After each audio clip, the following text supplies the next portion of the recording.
With Abattoir of Zir coming in just a few days, everyone is preparing their character to enter this more difficult endgame content. Let's see what I did. Hi everyone, this is Zeiss here with a short update on how I prepared my character for Abattoir of Zir. For those of you who don't know who I am, I mostly play hardcore necromancers. I have platinum trophy for this game on PlayStation 5 and I recently started also playing it on Xbox because of hardware problems. Anyway, so basically, I've conquered the game. I played over 1200 hours on PlayStation 5. I'm playing for more than a week on Xbox now, and I guess I pretty much know what I'm talking about because I'm only playing hardcore, mostly necromancers, and I played all kinds of builds. And I'm gonna show you what I did today to modify my build in order to be viable for the Abattoir of Zir, or at least I believe so. Let's see. So, what I have here is my Bone Spear Necromancer. You may notice it is using Corpse Explosion, Bone Prison, Corpse Tendrils, Decrepify, Bone Splinters, and Bone Spear. That's pretty much classic Diablo 2 Necromancer in transferred to Diablo 4. So before I was using a two-handed sword to deliver significant amounts of damage, but with this more difficult content, we're definitely gonna need a shield. And I've changed my weapon from a two-handed sword to a wand.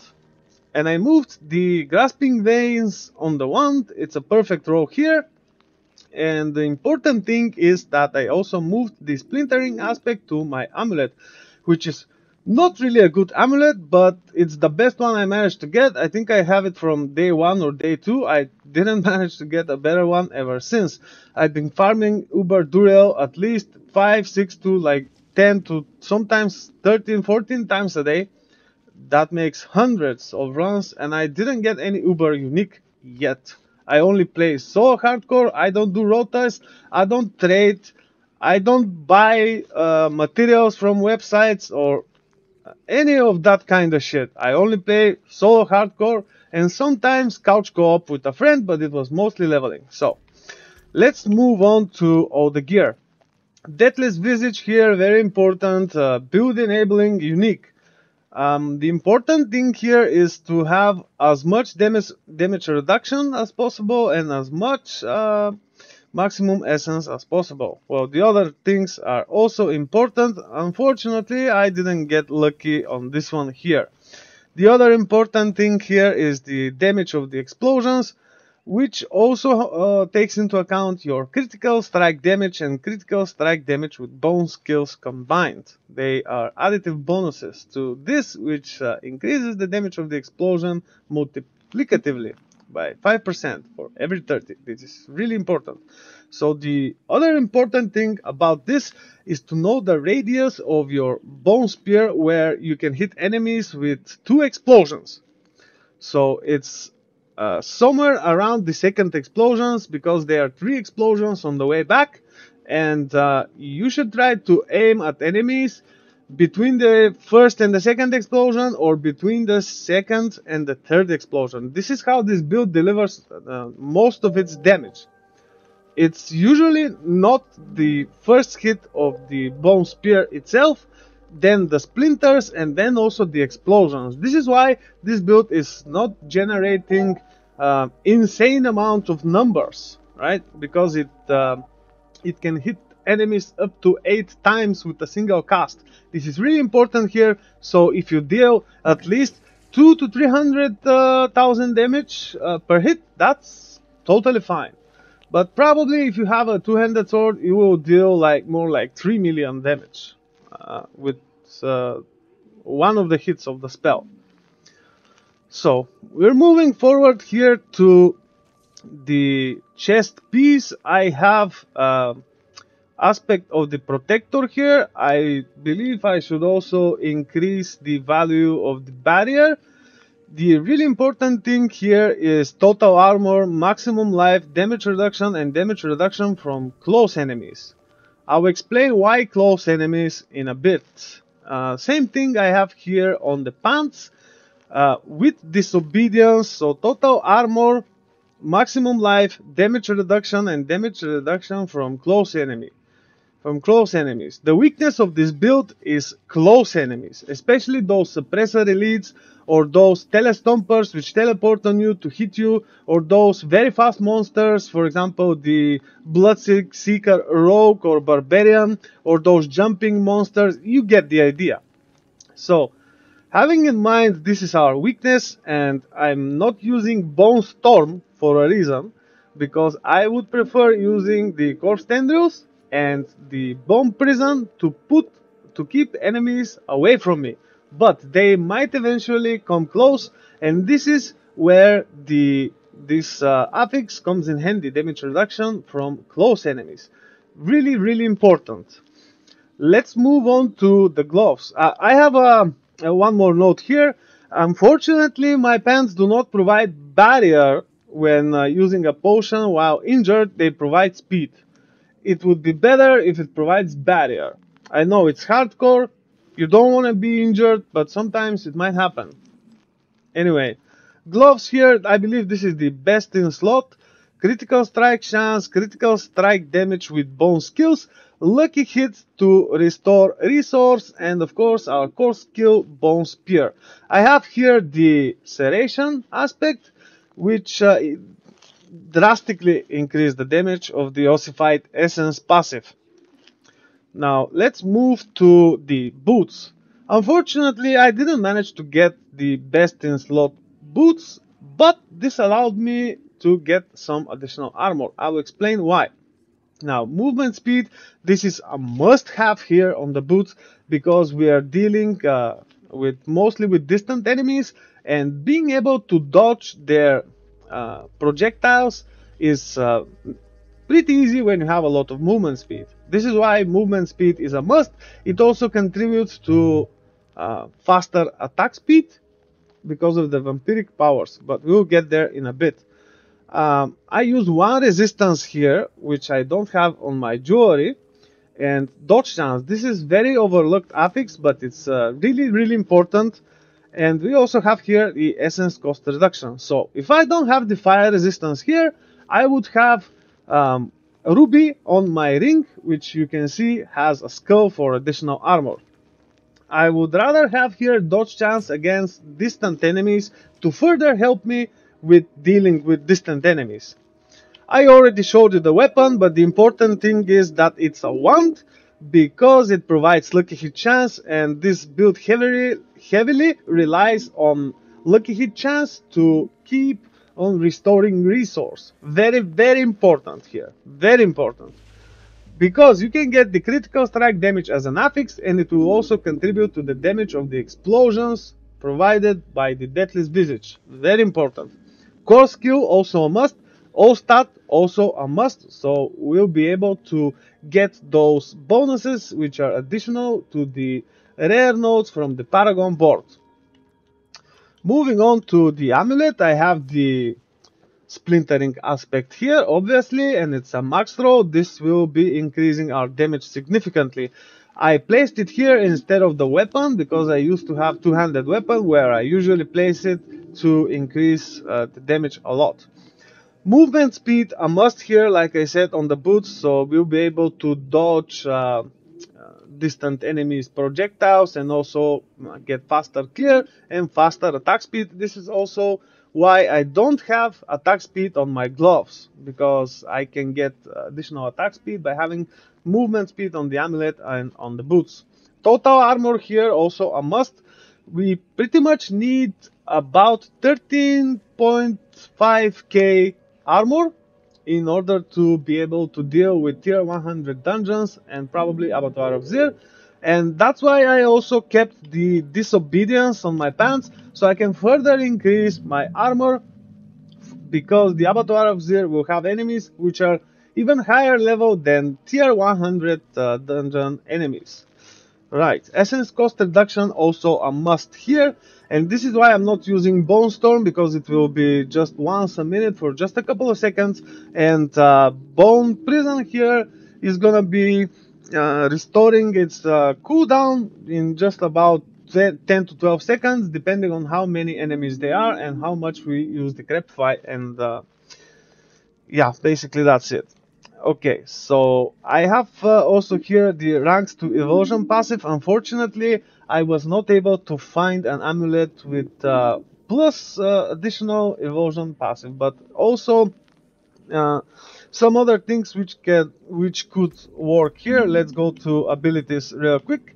We can also use this compound fracture. It could also work, though evasion is much better.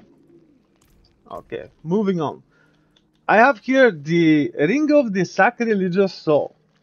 Very important thing here to have is as much life as possible, and also as low rolls on the Corpse Tendrils, Corpse Explosion, unique power seconds, right? The seconds here has to be as low as possible. Ranks to corpse skills is also important to further increase the damage of corpse explosion, corpse tendrils, and also reduce the cooldown of the corpse tendrils. So 8 seconds, and if you manually cast corpse tendrils, you pretty much have corpse tendrils all the time, and since it is drastically increasing our damage here and the critical strike chance, this is why we're mostly focusing on lucky hit. Hence the wand and lucky hit on the other ring here, which also has the exposed flesh aspect. Really important to keep on pumping this essence up. So because of this ring is poison, and we can get poison resistance from the Paragon, the second ring pretty much has to be shadow resistance, because we can also get shadow resistance from the Paragon, also very important, and that's why I can use here a Sapphire and a Topaz to max out my resistances. As you can see, they are maxed out. Let's discuss the affixes here a bit. Critical strike damage with bone skills, which adds up to the critical strike damage, which additionally adds up to the damage delivered by the explosions because of Deathless Visage. This is the most important thing here. I also managed to get some lucky hit here, which is, like I said, also extremely important to restore resource and also keep the attack speed up. I have here, like I said, the exposed flesh. I'm gonna imprint a better roll of this legendary power, but for now it's not that important. Now let's discuss the shield. I also have another shield. Let me just go get it. Yeah, I have it here. I'm not using it yet because I'm gonna still farm and hope for the best. As you can see, this shield is it just looks better, right? Life, close, distant, and fortified. I believe best in slot shield would be life damage reduction from close, and damage reduction while fortified. But still, with distant also works and would definitely help, especially when you get archers, because dodging archers' arrows is really difficult, especially if you don't know how to use Bomb Prison properly. Anyway, I'm gonna stick with this shield at least for a while, and I have here the Aspect of Might, really important, and this is why I didn't, for example, place many points on the Essence, on the Paragon, so I keep reminding myself to use the basic skill to further increase my damage reduction. As you noticed, I focused mostly on defensive stuff because I only play hardcore, and I would prefer dealing a little bit less damage and being able to survive rather than dealing too much damage, which is not necessary. You don't need 100 million damage to kill a skeleton. You only need like 50,000 damage, right? I hope you get the idea. So, life as much as possible, armor as much as possible, stack resistances, and damage comes last. Okay, so let's see here. Let's see the Vampiric Powers.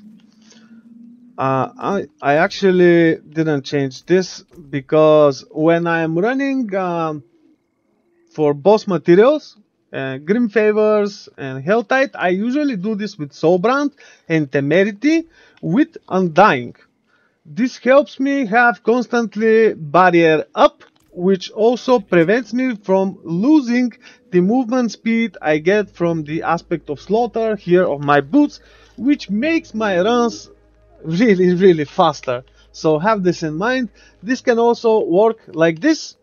Unfortunately, when I use these items, you may notice I am losing about 4k armor.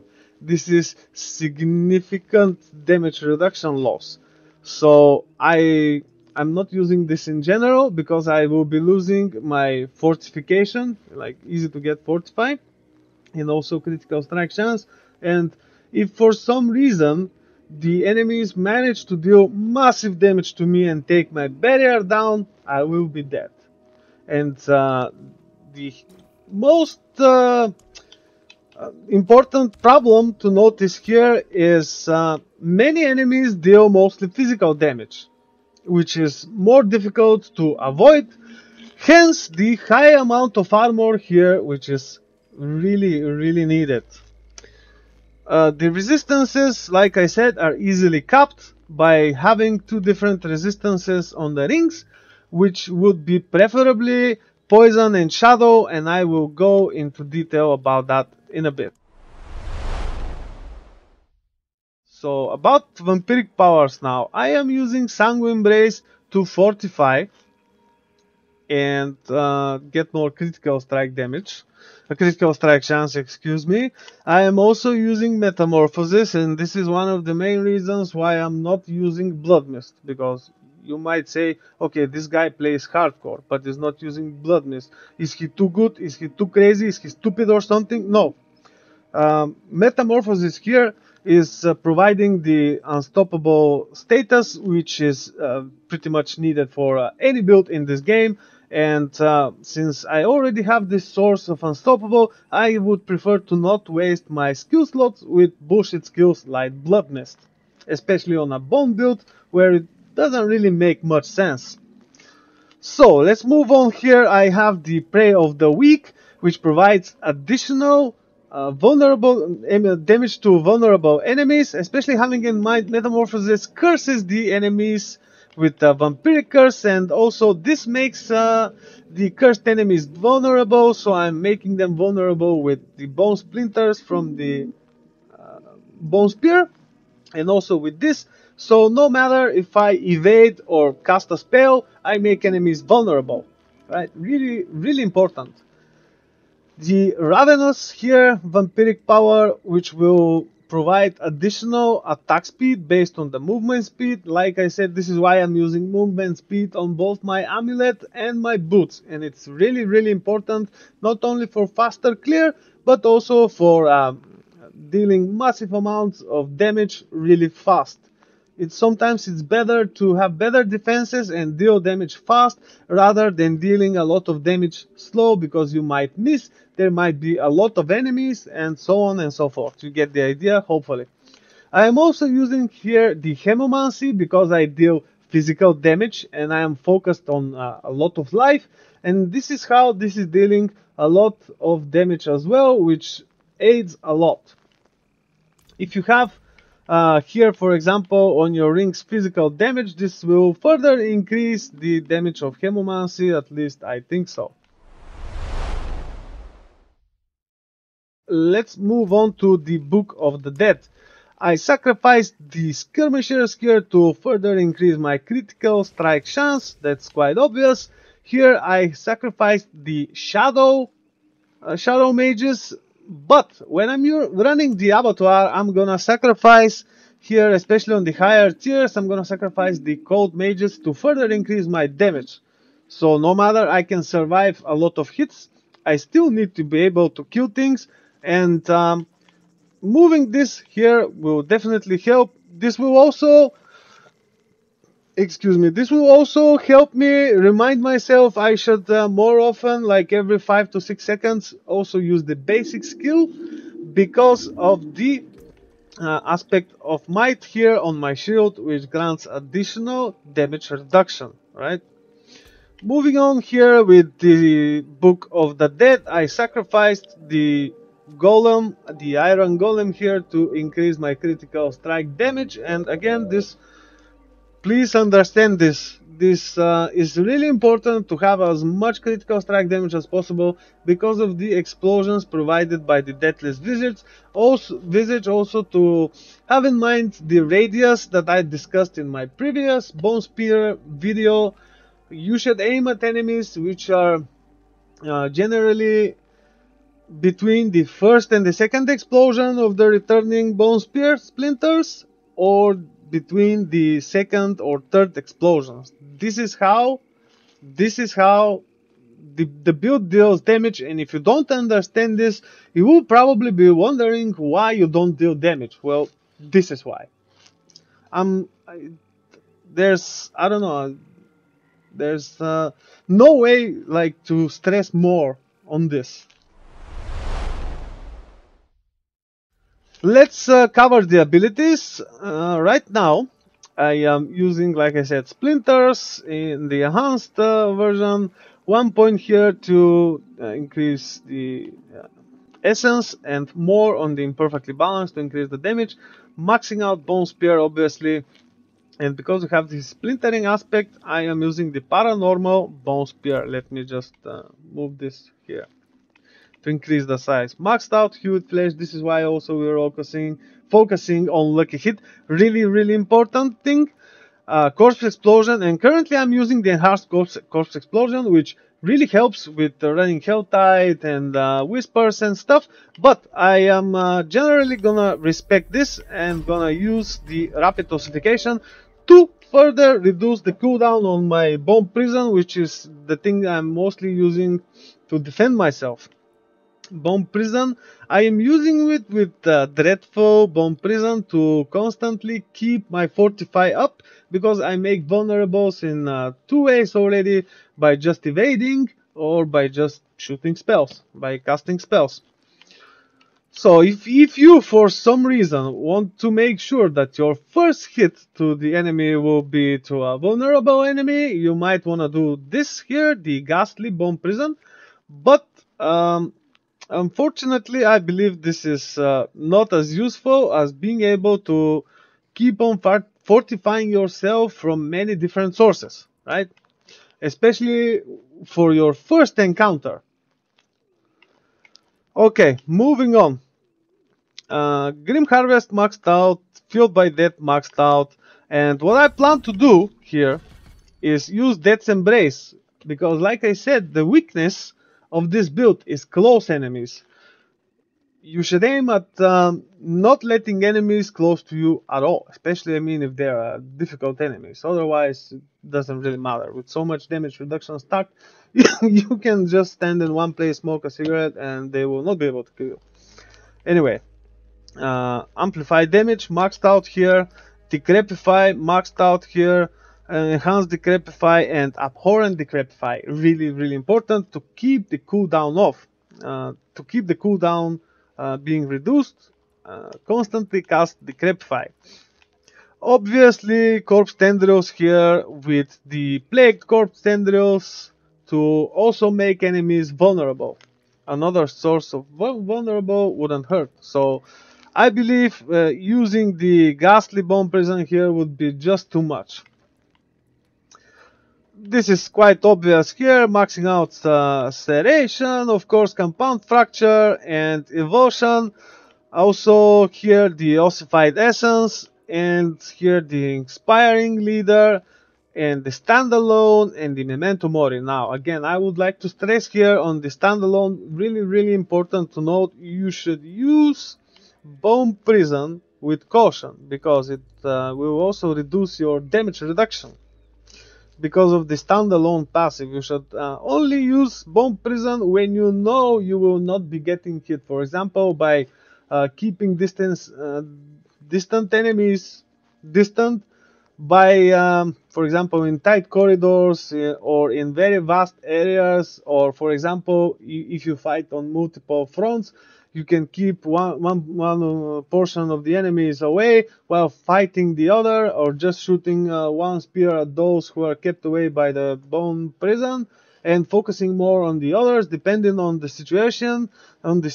But I believe that bone prison, because of this being able to keep enemies at a significant distance, is much more helpful than Bone Storm, because Bone Storm will increase your damage reduction and critical strike chance, but the goal here is not to have enemies close to you and at all.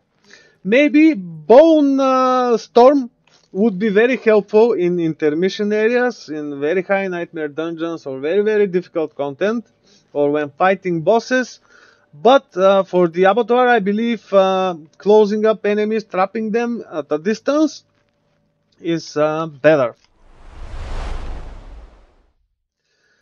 Right, with that said, let's move to the Paragon board. I didn't do many changes here. Basically, I'm gonna repeat the same thing like on the previous video, but here goes.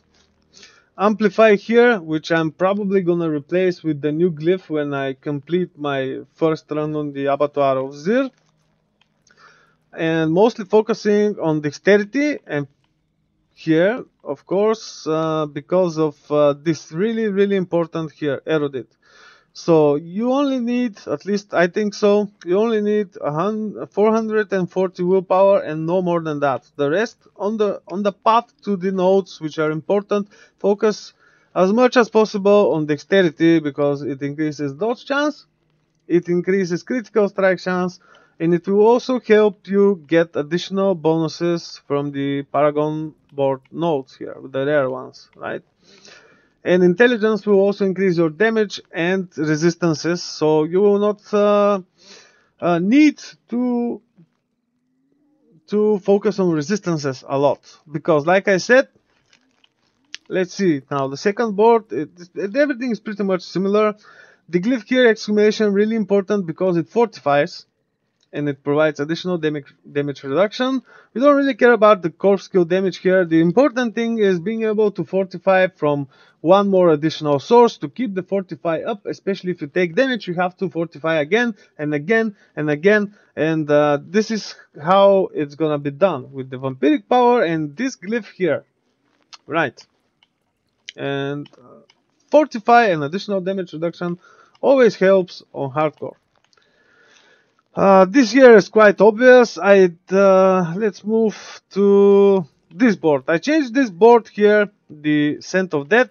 I removed the armor here and damage to injured. I previously had this, and I placed the points here. I will explain in a bit. So my points were like this: here, this, and this for the additional armor and damage to injured. Damage to injured wouldn't really help much, and I already have plenty of it, I believe. Let's see. Damage to injured. Yeah, it's a lot. I mean, further increasing it wouldn't really matter as much, because the more important here on this board is the critical strike and to healthy enemies. Critical strike damage and to damage to healthy enemies. So like I said, here I am getting the maximum life and the shadow resistance, and because of this and because of my ring, the second ring provides shadow resistance, I am able to cap the shadow resistance without placing an amethyst, or yeah, you get the idea. Here I have corporeal to further increase my armor. These are the important nodes here with the armor, which helps me to cap the armor. It's significant amount of armor. So moving on to this board here, I didn't change it. It's essence, which as much dexterity as possible, and I also got the poison resistance and armor here on these nodes.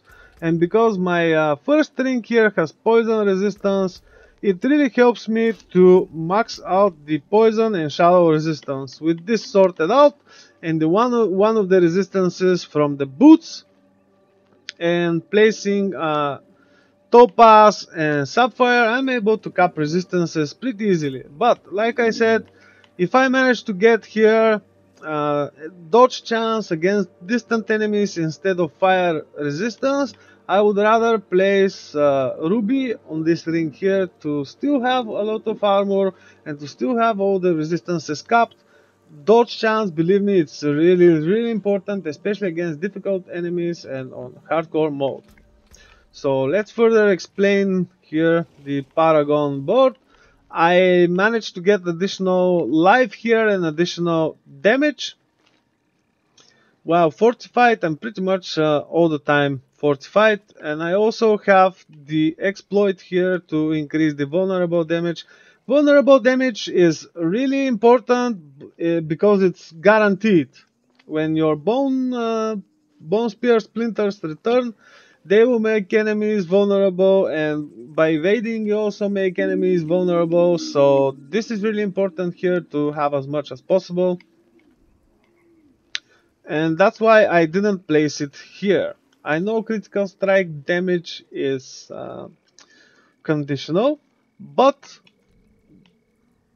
this guaranteed, and anyway I would still prefer to have more critical strike damage than vulnerable, because this will further increase the damage of the explosions. Now let's see about the new glyph. I believe the best slot would be here, and I will put a link in the description where I will link to my version of the Abattoir of Zir build. But removing as much as possible sort of unnecessary nodes would allow me to fill all these nodes here, maybe except just one or two. So this here will increase my damage in intelligence, which will further increase the damage, and the other thing that it will increase is the armor. I was thinking, okay, maybe to increase this here, but unfortunately I will not be needing the resistances. The other thing I could do is just move this down here and place the glyph here, and what I can do then is place the skulls here instead of what's this, sapphire and topaz, depending on which will provide higher value based on the glyph level, right? I could do that, but the important thing is to even overcap the resistances, especially fire, because fire enhanced enemies are could be really hard to deal with, and the fire enhanced enemies activity is really more difficult to avoid. The poison one is not that hard to avoid. Same goes with the shadows, projectiles are slow, such and such. Cold, you see it in advance. Lightning might be very hard to avoid, especially those telestomping enemies or the lightning spear which rotates, and also the fire. So try to cap fire and lightning more than 70, or to overcap. And having in mind we will be getting random affixes in the abattoir. Sometimes one of these affixes could be resistance breakers, so overcapping resistances would probably not hurt. It would definitely help. I believe that pretty much covers everything I had to say on how I modified my build to be Abattoir of Zir viable. If you have any questions, let me know in the comments below. I will answer as soon as possible. But have in mind that I usually moderate the comments before they appear below the video, so you don't have to publish them a couple of times. I did this change because I get a lot of crappy comments which are sometimes not related to what the video is about. Like I even got some kind of weird spam which is politics related. Anyway, so just have in mind, If you're not on my list of pre-approved users, especially, this is mostly my subscribers, if you're a new viewer, have in mind your comment might not appear immediately. I will first have to see it and approve it, and if it's not, especially if it's video related, I might approve you, so your comments will appear instantly. Anyway, I guess that's it. That wraps it up. I don't have much more to add. Hope you enjoyed this. And if you want to see me in action, feel free to come of my live streams. I usually stream like around 10 or 11 p.m. Every day. That's Eastern time, Eastern European time. So have this in mind. I'm not the kind of guy who shows off.